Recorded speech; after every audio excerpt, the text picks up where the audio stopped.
नमस्ते साथियों, मैं देशराज स्वागत करता हूं आप सभी का आपके अपने प्लेटफॉर्म निष्ठा क्लासेज में। साथियों, व्याकरण पढ़ने की अपनी श्रृंखला में आज का अपना विषय बिंदु है कारक, और कारक से संबंधित प्रश्नों का हल करना और कारक का जो बिंदु है उसको पूरी तरीके से क्लियर करना, ताकि कारक से जो आने वाले प्रश्न हैं हम उनको सही कर सकें, छोड़े नहीं और ज़्यादा से ज़्यादा अंक अर्जित कर सकें। चलिए शुरू करते हैं।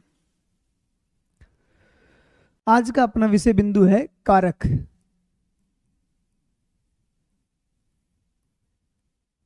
संज्ञा या सर्वनाम का वह रूप जिससे वाक्य में क्रिया के साथ उनके संबंध का पता चलता हो उसको कारक कहा जाता है। चलिए परिभाषा लिखते हैं।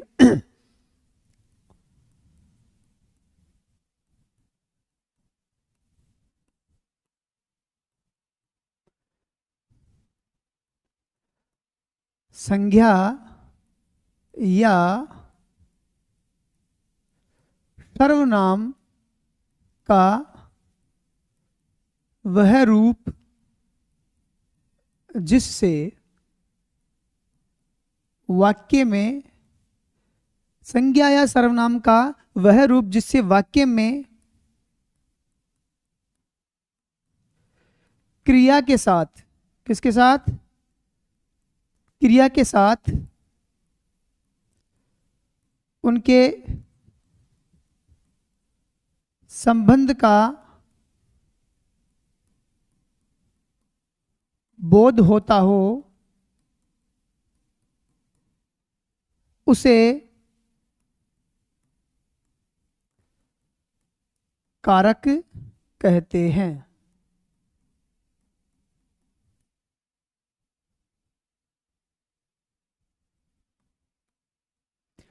क्या है कारक की परिभाषा? संज्ञा या सर्वनाम का रूप, संज्ञा या सर्वनाम का वह रूप जिससे वाक्य में क्रिया के साथ, किसके साथ? वाक्य में क्रिया के साथ उनके संबंध का बोध होता हो। यानी संज्ञा या सर्वनाम का एक रूप होता है कारक, जिससे वाक्य में क्रिया के साथ उनका कैसा संबंध है या उनका क्या संबंध है उसका जो है बोध होता है, उस बोध का प्रकटीकरण होता है, उस रूप को कारक कहा जाता है। चलिए इससे संबंधित एक और बात पढ़ लेते हैं, वो है विभक्ति। क्या है? विभक्ति। क्या होती है विभक्ति? कारक को प्रकट करने वाले चिन्हों को विभक्ति कहा जाता है, या यूं कह सकते हैं कि संज्ञा या सर्वनाम के साथ जुड़कर के या लग कर के कारक को जो अभिव्यक्त करते हैं उन चिन्हों को विभक्ति कहते हैं। चलिए लिखते हैं, वे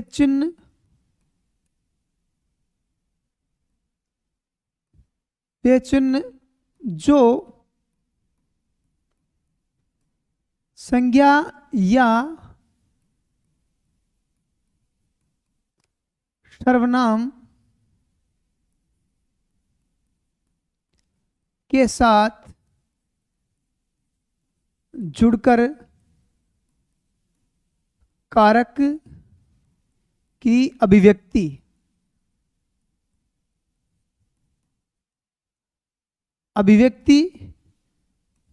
या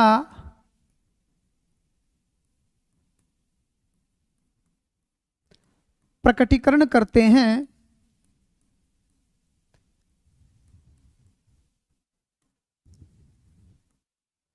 उन्हें विभक्ति कहा जाता है। या एक दूसरा और मैं आपको बताऊंगा, एक दूसरी परिभाषा और बता दूंगा जो थोड़ा आपको सरल लग सकती है। विभक्ति क्या है? वे चिन्ह है, यानी चिन्ह है, वे चिन्ह जो संज्ञा या सर्वनाम के साथ जुड़ते हैं और कारक की अभिव्यक्ति या प्रकटीकरण करते हैं, या कि कारक का बोध कराते हैं, कारक का बोध कराते हैं। उनको, उन चिन्हों को जो कारक को प्रकट करते हैं, जो कारक को व्यक्त करते हैं, उन चिन्हों को कहा जाता है। चलिए आगे बात आती है कारकों की संख्या व प्रकार। तो हिंदी व्याकरण में कारकों की संख्या 8 है, उनका नाम बताएंगे और उनके कारक चिन्ह अपन यहाँ लिखेंगे, जिससे अपने को भली प्रकार से ध्यान में हो जाए कि कारक कौन कौन से हैं। तो पहले तो लिखते हैं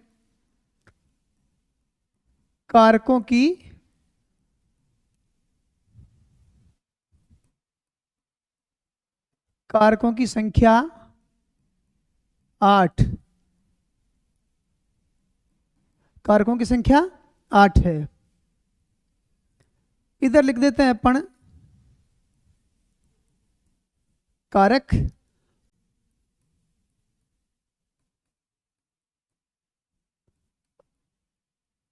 विभक्ति चिन्ह। यहां कारक लिख लेंगे और यहां उनका विभक्ति चिन्ह लिख लेंगे। सबसे पहला जो कारक है वो है कर्ता कारक। सबसे पहला कारक कौन सा है? कर्ता कारक। और कर्ता कारक का विभक्ति चिन्ह है ने। दूसरा जो कारक है वो है कर्म कारक, और कर्म कारक का विभक्ति चिन्ह है को।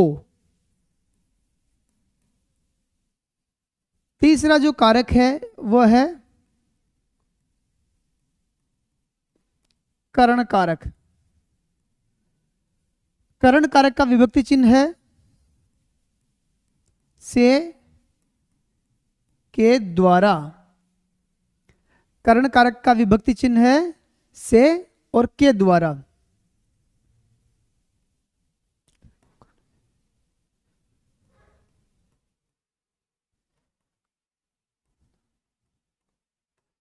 चौथा कारक जो है वो है संप्रदान कारक।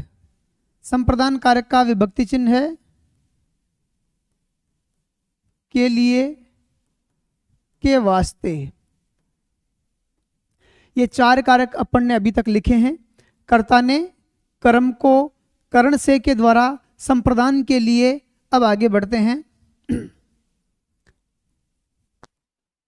5वां कारक है अपादान, और उसका विभक्ति चिन्ह है से अलग, से पृथक।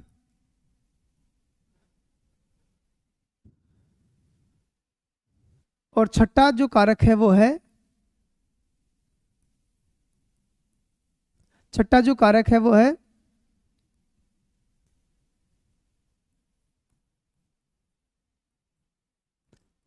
अधिकरण कारक।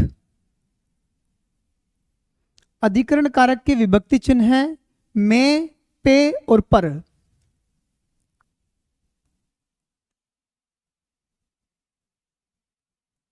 में,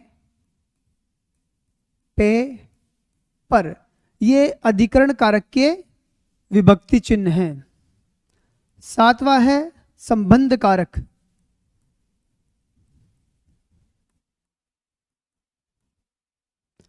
संबंध कारक के विभक्ति चिन्ह है का, के, की, रा, रे, री और ना, ने, नी। इनमें से जो प्रमुख है वो है का, के, की। ये संबंध को व्यक्त करने के विभक्ति चिन्ह है। और 8वां जो कारक है वो है संबोधन कारक। संबोधन कारक का विभक्ति चिन्ह है हे, अरे, ओ, अजी। हे, अरे, ओ, अजी। ये संबोधन के विभक्ति चिन्ह है। तो अब तक अपन ने सीखा कारक किसको कहते हैं, विभक्ति चिन्ह क्या होते हैं, कारकों की संख्या कितनी होती है, और कारकों के कौन कौन से प्रकार हैं, और उन कारकों के कौन कौन से विभक्ति चिन्ह हैं। अब आगे हम बढ़ेंगे प्रत्येक कारक की परिभाषा, उसके विभक्ति चिन्ह और उनके लगने या नहीं लगने की कंडीशन और उनके उदाहरण। क्योंकि प्रत्येक कारक का एक या एक से अधिक कारक चिन्ह होता है, लेकिन ये जरूरी नहीं कि हर बार कारक के साथ कारक चिन्ह आए ही। कई बार कारक के साथ कारक चिन्ह प्रकट रूप में नहीं होता है, लुप्त होता है। तो कौन सी कंडीशन में, कौन सी स्थिति में कारक चिन्ह प्रकट होता है और कौन सी स्थिति में कारक चिन्ह लुप्त होता है, ये देखते हैं एक बार। चलिए शुरुआत करते हैं कर्ता कारक से।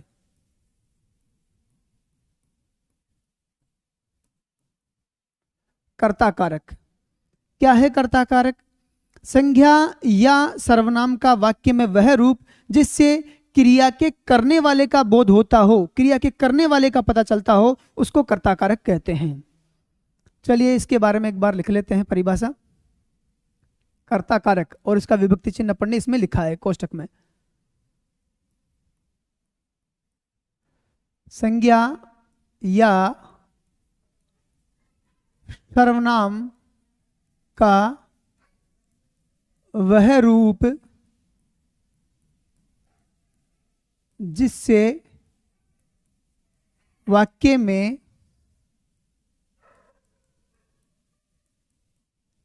क्रिया के करने वाले का बोध होता हो या बोध होता है, उसे कर्ता कारक कहते हैं। क्या है कर्ता कारक की परिभाषा? संज्ञा या सर्वनाम का वह रूप जिससे वाक्य में क्रिया के करने वाले का बोध होता है। कौन क्रिया को कर रहा है? संज्ञा या सर्वनाम का वह रूप जिससे यह पता चले कि क्रिया को कौन कर रहा है, और जो क्रिया को कर रहा है वही कर्ता होता है, और वह संज्ञा या सर्वनाम का रूप होता है, उसको अपन कर्ता कारक कहते हैं। और कर्ता कारक का विभक्ति चिन्ह क्या है? ने।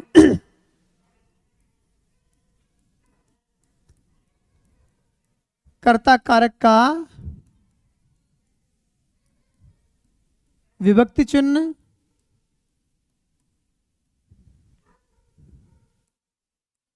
ने होता है। क्या होता है? ये ने। कर्ता कारक का विभक्ति चिन्ह ये ने होता है। कब कब उपयोग में लिया जाता है, या कर्ता के साथ कब कब आता है और कब कब नहीं आता है? तो कर्ता का जो विभक्ति चिन्ह है ने, ये भूतकालिक सकर्मक क्रिया होने पर ही उपयोग में आता है। यानी क्रिया एक तो भूतकाल की हो और क्रिया सकर्मक हो, तो ही कर्ता के साथ उसका विभक्ति चिन्ह ने लगता है, नहीं तो कर्ता के साथ उसका विभक्ति चिन्ह ने नहीं लगता। यानी कि क्रिया यदि वर्तमान काल की है तो नहीं लगेगा, क्रिया यदि भविष्य काल की है तो भी विभक्ति चिन्ह ने नहीं लगेगा, और क्रिया यदि अकर्मक है तो भी नहीं लगेगा। जो बातें मैंने आपको भी बोली है उनको यहाँ लिख लेते हैं ताकि वो आपको ढंग से याद रह जाए, और हर कंडीशन का एक एक वाक्य बना करके देख लेते हैं ताकि बात पूरी तरीके से स्पष्ट हो जाए। पहला तो है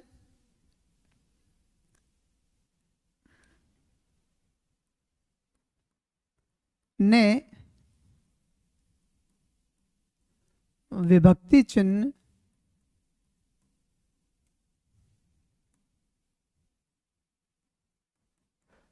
कर्ता कारक के साथ, कर्ता कारक के साथ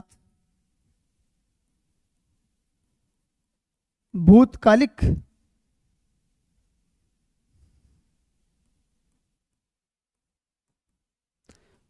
सकर्मक क्रिया होने पर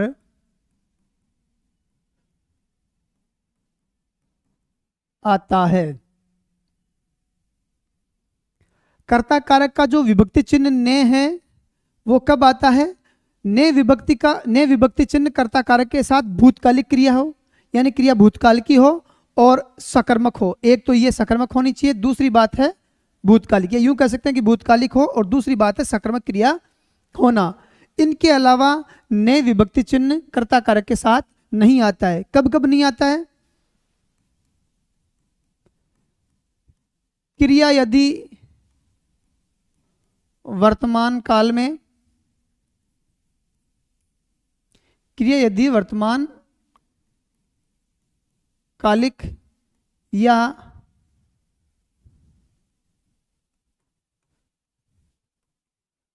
भविष्यकालिक है या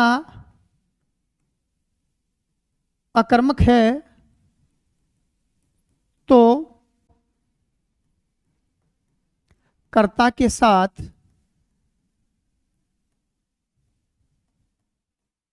उसका विभक्ति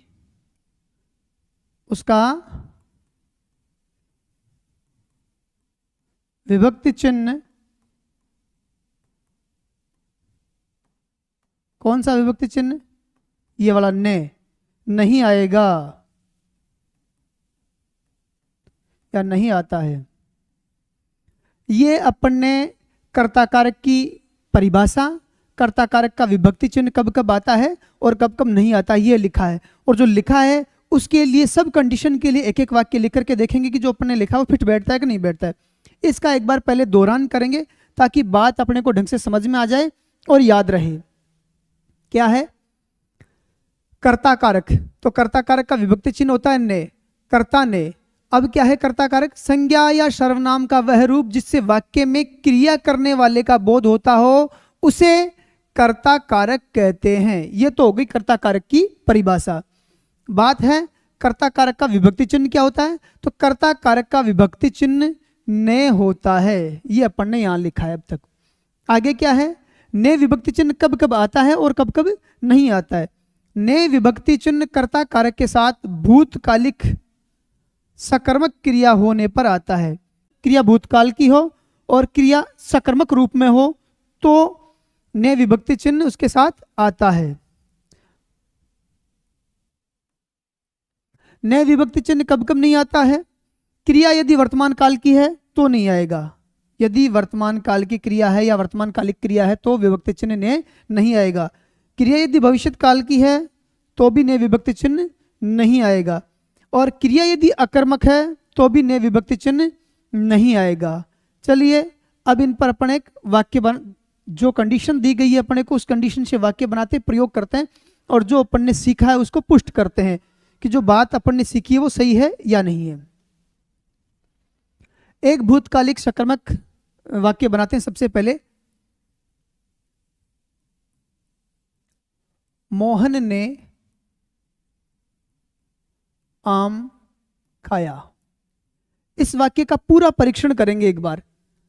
मोहन क्या है? कर्ता, काम करने वाला है। क्रिया क्या है? खाने की क्रिया हो रही है। और रूप कौन सा है? भूतकालिक। क्यों भूतकालिक है?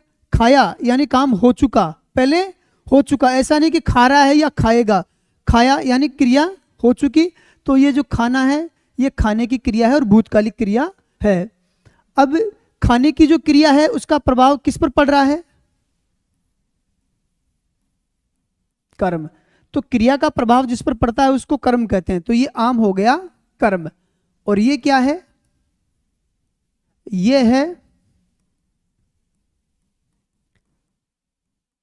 कर्ता कारक का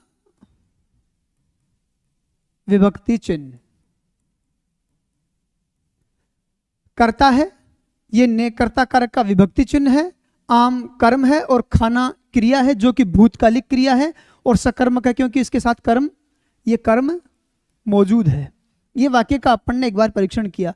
तो ये है कि क्रिया भूतकालिक है, क्रिया सकर्मक है, इस कारण कर्ता कारक के साथ उसका विभक्ति चिन्ह ने प्रयोग में आया है। अब मान लो इसी वाक्य को अपन एक तो वर्तमान काल में कर ले, एक भविष्य काल में कर लें और एक अकर्मक उसको बना करके देखें तो क्या उसके साथ जो है विभक्ति चिन्ह ने आता है या नहीं आता, ये देख लेते हैं एक बार। इसको यही रखते हैं ताकि आपको तुलनात्मक रूप से समझ में आ जाए। मोहन आम खाता है। कौन सी क्रिया है? वर्तमान काल है, खाता है। या इसकी जगह हम ये करना चाहें, दोनों ही रूप कर देते हैं आपको समझ में आ जाए। या इसकी जगह एक और करके देख सकते हैं, मोहन आम खा रहा है।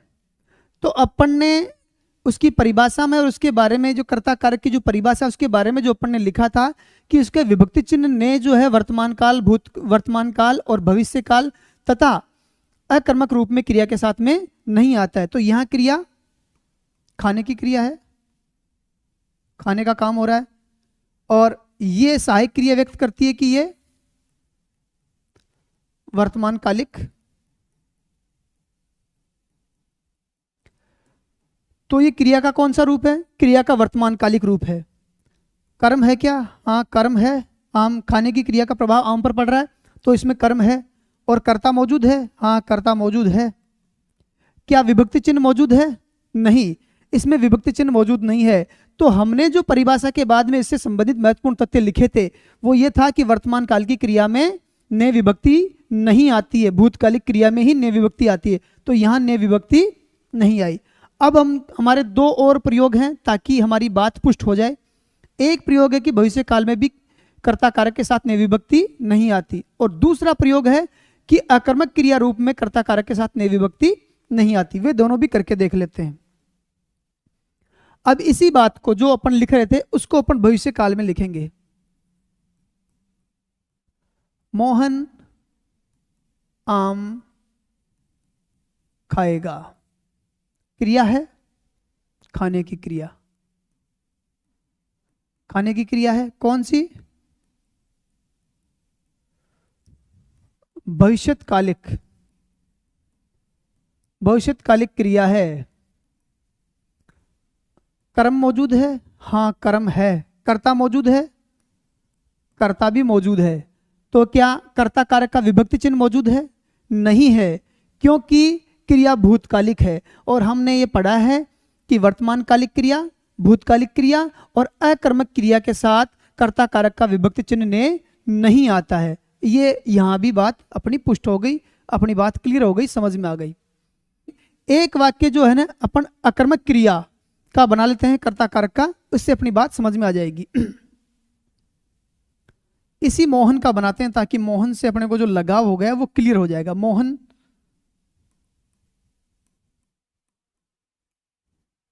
मोहन सो रहा है। एक तो ये हो गया। मान लो कोई ऐसा वाक्य अपन बना दें जो भूतकालिक हो, लेकिन यदि अकर्मक हो तो उसके साथ ने विभक्ति आएगी या नहीं आएगी?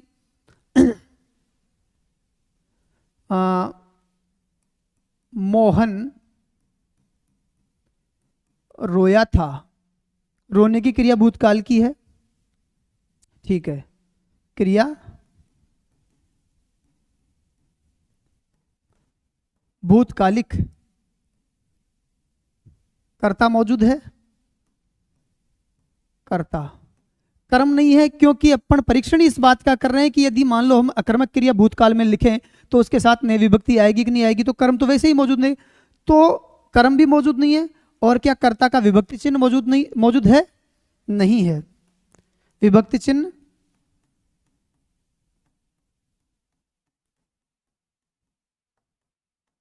नहीं है मौजूद। इसका मतलब क्या हुआ?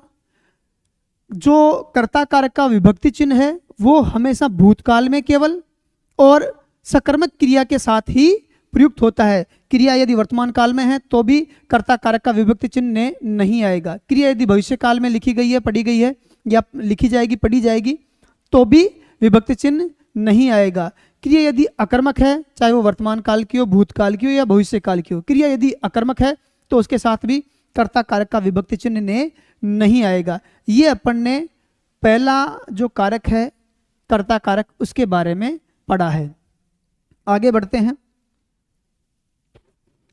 दूसरा कारक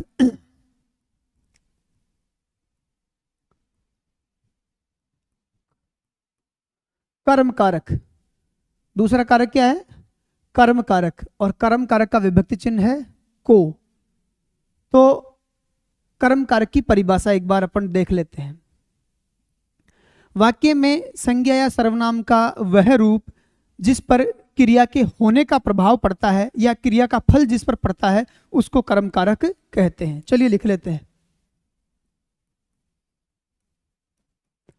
वाक्य में संज्ञा या सर्वनाम का वह रूप, वाक्य में संज्ञा या सर्वनाम का वह रूप जिस पर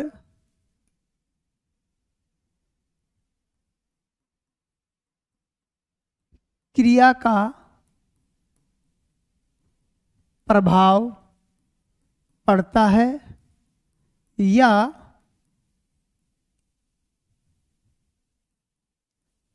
क्रिया का फल पड़ता है, उसे कर्म कारक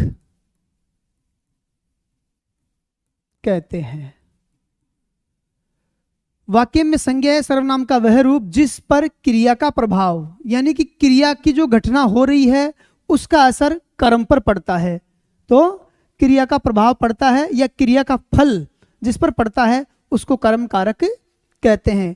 कर्म कारक का विभक्ति चिन्ह क्या है? कर्म कारक का विभक्ति चिन्ह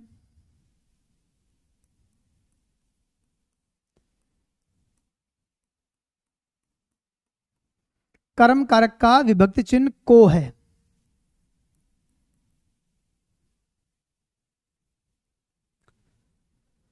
ठीक है, यहां तक बात समझ में आ गई। कर्म कारक की परिभाषा और कर्म कारक का विभक्ति चिन्ह। अभी हम ये देखेंगे कि कर्म कारक का जो विभक्ति चिन्ह है को, ये कौन कौन सी स्थिति में आता है और कौन कौन सी स्थिति में नहीं आता।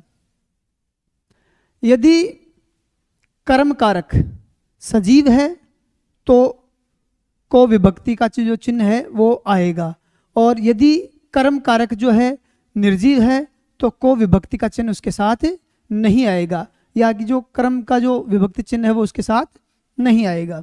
देख लेते हैं एक बार। यदि कर्म कारक सजीव है तो उसके साथ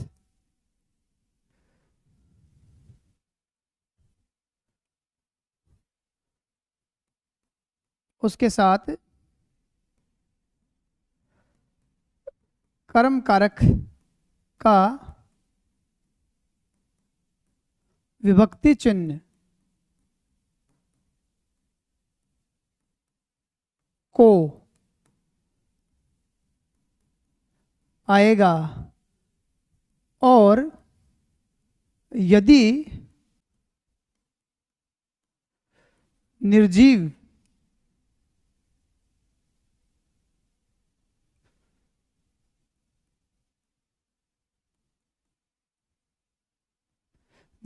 है तो विभक्ति चिन्ह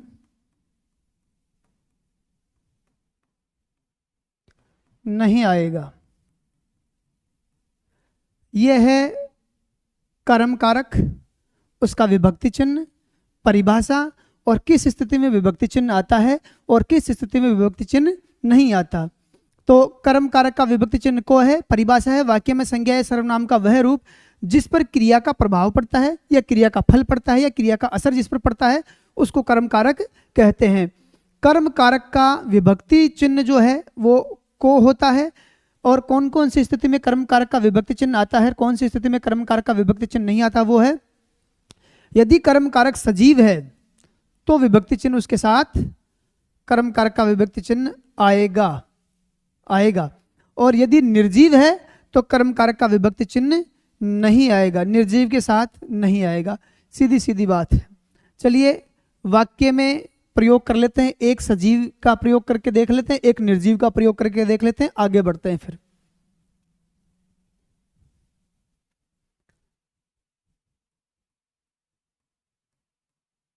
जैसे पहला है, श्री राम ने रावण को मारा। ये एक वाक्य है। इस वाक्य में कर्ता कौन है, काम करने वाले कौन है? श्री राम, कर्ता कारक। और ये क्या है? कर्ता कारक का विभक्ति चिन्ह।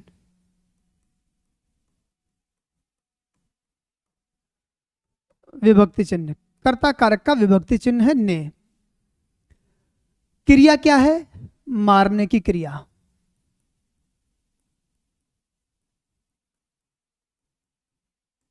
ये मारने की क्रिया।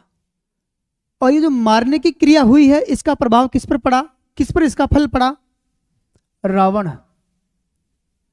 इस पर फल पड़ा। मारने की क्रिया का असर रावण पर पड़ा। तो रावण क्या है? कर्म। क्रिया का असर जिस पर पड़ता है, क्रिया का फल जिस पर पड़ता है, उसको कर्म कहते हैं। ये अब रावण सजीव है या निर्जीव है? किस प्रकार का कर्म है? रावण सजीव कर्म है। आगे लिख देते हैं अपन, सजीव कर्म है। और वहां अपन ने पढ़ा था कि यदि कर्म सजीव है तो उसके साथ उसका विभक्ति चिन्ह जो है को विभक्ति चिन्ह जरूर आएगा। ये को विभक्ति चिन्ह आ गया। इस वाक्य में अपन ने देख लिया कि यदि कर्म सजीव है तो उसके साथ उसका विभक्ति चिन्ह को आता है। एक और अपन प्रयोग करके देख लेते हैं, एक निर्जीव कर्म लेकर के, कि उस पर प्रभाव पड़ता है या नहीं पड़ता, या उसके साथ विभक्ति चिन्ह आता है या नहीं आता।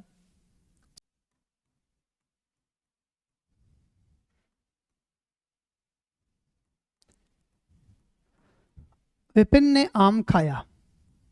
ठीक है, एक ऐसा वाक्य लिया अपन ने। ये क्या है? कर्ता। ये क्या है? कर्ता का विभक्ति चिन्ह।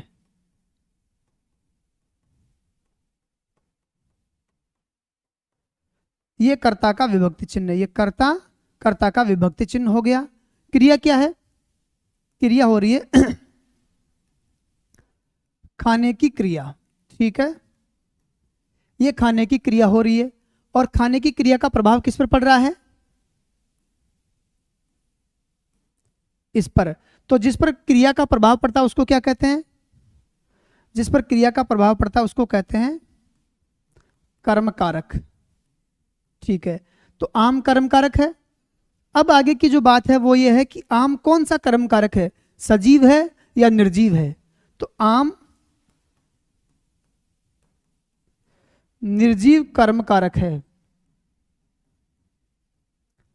अपन ने क्या पढ़ा था कि यदि कर्म कारक सजीव है तो उसके साथ को विभक्ति चिन्ह आएगा, और यदि कर्म कारक निर्जीव है तो उसके साथ को विभक्ति चिन्ह नहीं आएगा। तो आम कर्म कारक तो है लेकिन निर्जीव कर्म कारक है, इसलिए इसके साथ को विभक्ति चिन्ह नहीं आया। ये अपन ने दोनों उदाहरण यहां पर लिख दिए हैं। इससे अपना कर्म कारक का जो प्रकरण है वह पूरा हो गया। कर्म कारक से संबंधित अपना जो सीखने योग्य विषय था वो पूरा हो गया, या कर्म कारक का जो अपना सीखने का प्रक्रम है वो पूरा हो गया। चलिए आगे बढ़ते हैं।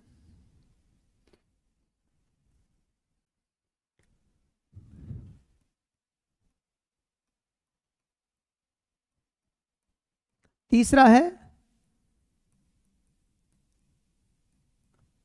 करण कारक। तीसरा कौन सा है? करण कारक। या थोड़ा सा इसको और स्पष्ट कर देता हूं मैं।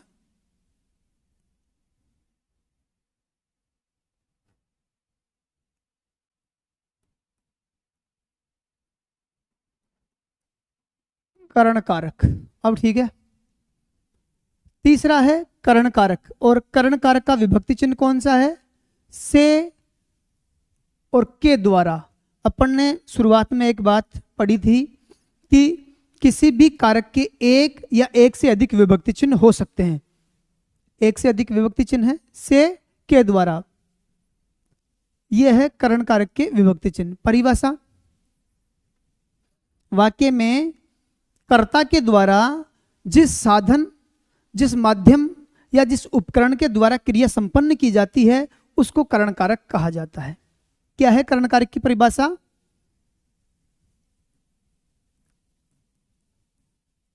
कर्ता के द्वारा जिस माध्यम या साधन, साधन कह सकते हैं, जिस माध्यम, साधन या उपकरण भी कह सकते हैं, इंस्ट्रूमेंट। करण कारक से के द्वारा, इसका कारक चिन्ह है, और परिभाषा है कर्ता के द्वारा जिस माध्यम, साधन या उपकरण के द्वारा क्रिया की जाती है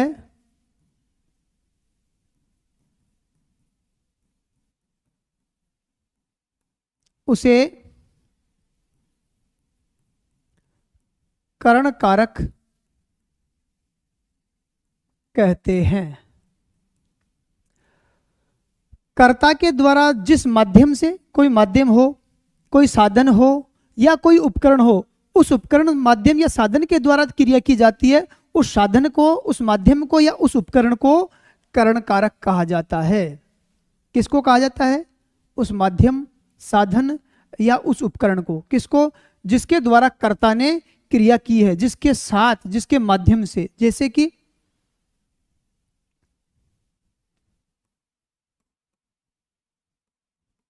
उदाहरण से देख लेते हैं।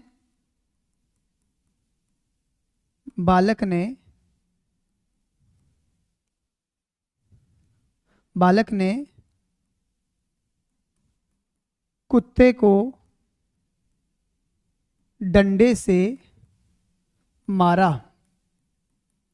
एक वाक्य लिखा है अपन ने, पहले वाक्य को अपन थोड़ा क्लियर कर लेते हैं क्या क्या है। बालक क्या है? कर्ता कारक। ये ने क्या है? कर्ता कारक का विभक्ति चिन्ह। और क्रिया क्या है? मारने की क्रिया हो रही है ना,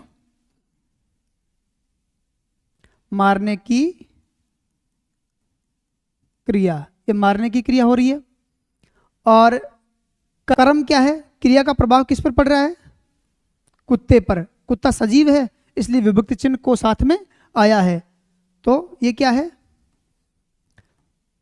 कर्म कारक है और उसका विभक्ति चिन्ह है।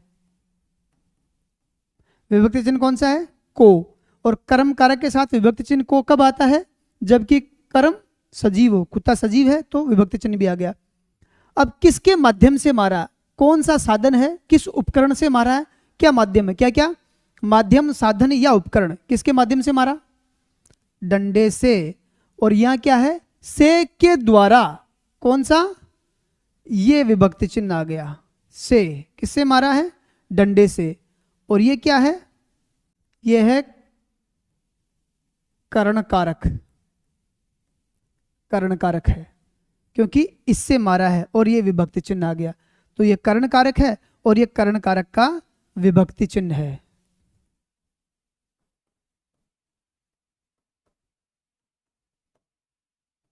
समझ में आई बात? कर्ता यानी कर्ता कारक, कर्ता कारक का विभक्ति चिन्ह ने आ गया। इधर क्रिया है, मारने की क्रिया हो रही है। और ये कुत्ता जो है वो कर्म है, और सजीव होने के साथ कर्म कारक के साथ को विभक्ति चिन्ह। तो कर्म और कर्म का विभक्ति चिन्ह को दोनों आ गए। और डंडा जो आया है वो उपकरण है, साधन है, माध्यम है। तो ये करण कारक हो गया और इसके साथ ये चिन्ह लग गया से। इसको विभक्ति चिन्ह कहा है किसका? करण कारक का विभक्ति चिन्ह है से, जो कि अपन ने यहां लिखा है से के द्वारा। ठीक है, ये बात समझ में आई? एक और लिख लेते हैं। कविता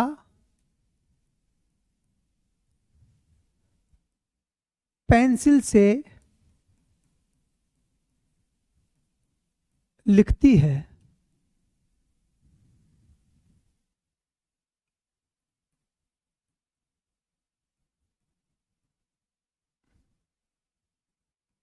लिखती है। कविता पेंसिल से लिखती है। कविता क्या है? कविता क्या है?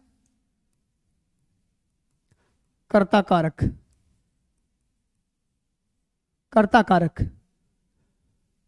क्रिया क्या है? लिखने की क्रिया हो रही है, कोई कर्म है नहीं, कर्म नहीं है, लेकिन कर्ण है। किसके माध्यम से लिखा जा रहा है? पेंसिल के द्वारा लिखा जाता है। ये क्या है? कर्ण कारक। और ये जो से आया है, ये कर्ण कारक का विभक्ति चिन्ह है।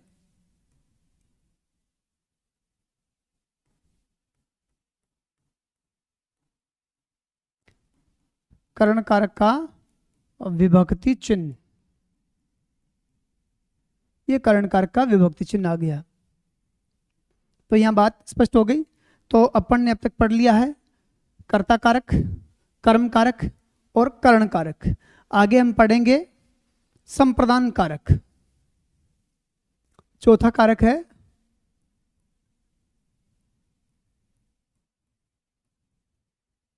संप्रदान कारक।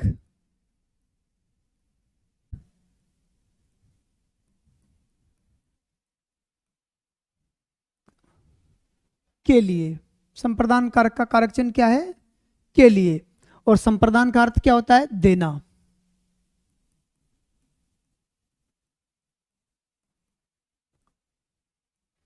संप्रदान का अर्थ है देना या प्रदान करना। संप्रदान का अर्थ है देना या प्रदान करना। अब इसकी परिभाषा क्या है ये देखते हैं। सबसे पहले तो यहां तक अपन ने जो पढ़ा उसको एक बार फिर से देख लेते हैं। संप्रदान कारक, कारक चिन्ह है के लिए, और संप्रदान का अर्थ क्या है? संप्रदान का अर्थ है देना या प्रदान करना। तो परिभाषा इसकी यह है कि वाक्य में जिसको कुछ दिया जाता है या जिसके लिए कुछ किया जाता है उसको संप्रदान कारक कहते हैं।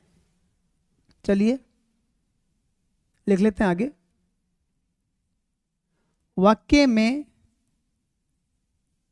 जिसको, वाक्य में जिसको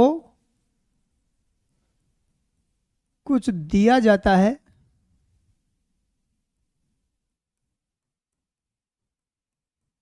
या जिसके लिए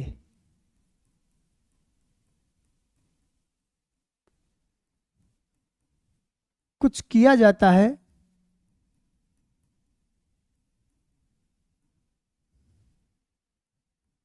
उसे संप्रदान कारक कहते हैं।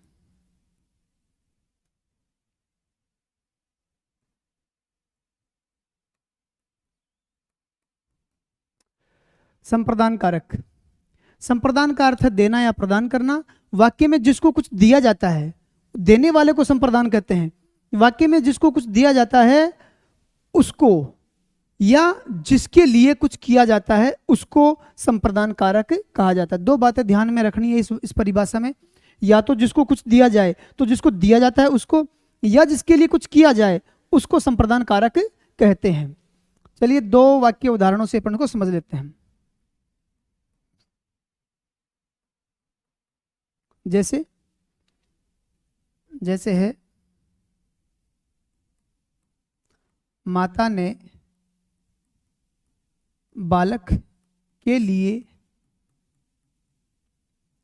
खाना बनाया। माता ने बालक के लिए खाना बनाया, ये वाक्य लिया है पढ़ने।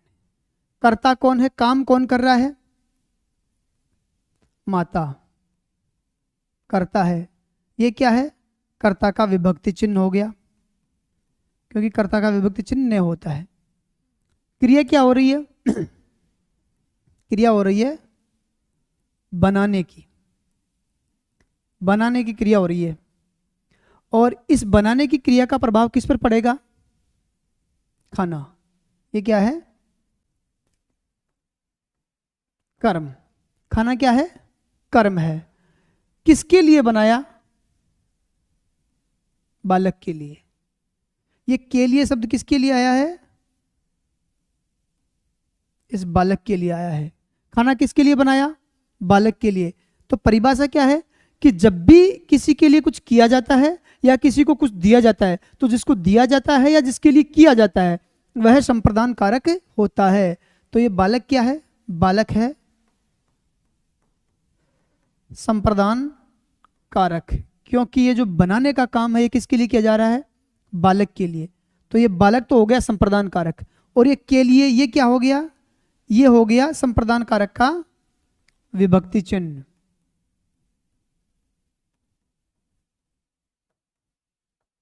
के लिए इस संप्रदान कारक का विभक्ति चिन्ह हो गया, ये संप्रदान कारक हो गया, ये कर्ता कारक का चिन्ह, और ये बनाने की क्रिया और खाना कर्म हो गया। चलिए आगे बढ़ते हैं।